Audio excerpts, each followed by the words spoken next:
Hey, it's great to be with you again today. I want to ask everybody a question. Are you afraid? Right? And we get that, I'm not afraid of nothing. You can't, who do you think you're talking to? Right? We get that chip on our shoulder. I'll show you, I'm not afraid. But we kind of are, right? I was just watching a movie with my grandson the other day, and something happened, and it was like, "Bah!" Right? He jumped in the air, and it was one of those jump scare moments, right? I'm not really talking about that kind of fear. I'm talking about the fear that works its way into our lives, right? The fear of losing our job, the fear of breaking up in a relationship, the fear of losing a loved one to death, the fear of the unknown, the fear of am I going to have enough money when I retire? The fear of, is the government doing more than it should? The fear of, what's China doing? What's Russia doing? The fear of what's going on in the Middle East.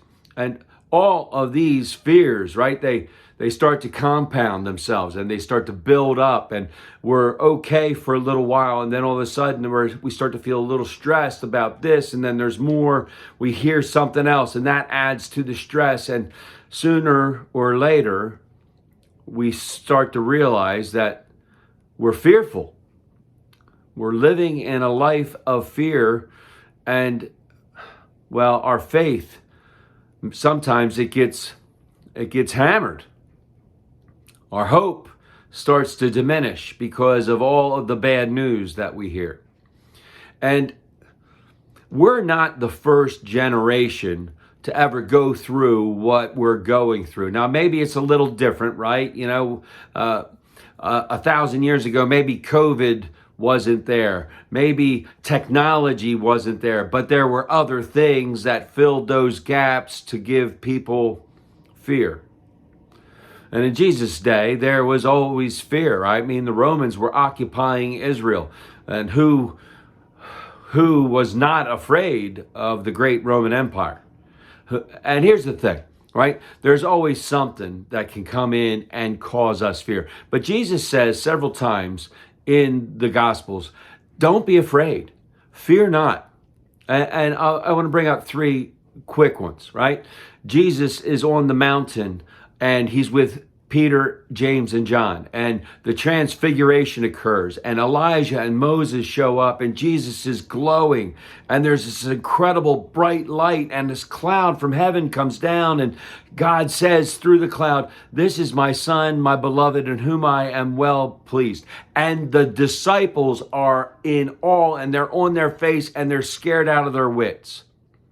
And suddenly they feel Jesus touch their backs, and Jesus says, "Hey, don't be afraid." It's an incredible moment, right? To see God would be the end for them. You can't see God's face and live. And so they thought they were dead men. And instead, Jesus says, don't be afraid. Here I am. I am. The name God gave to himself in the burning bush with Moses. Jairus' daughter was deathly sick, and Jesus is walking through the streets, and Jairus comes up and says, "Hey, can you come and help my daughter?" And Jesus goes and helps and says, "Don't worry, don't fear. Your daughter is going to be okay." And Jesus raises her from the dead, right? Those are just two instances where Jesus says, don't fear, don't be afraid. As we look to Jesus for our guidance, as he is our lifeline to God, may we set aside fear and believe and have faith that Jesus is with us each and every step we take. May God continue to pour out his grace, mercy, and blessings on each and every one of us until we get to meet again. Amen. Amen.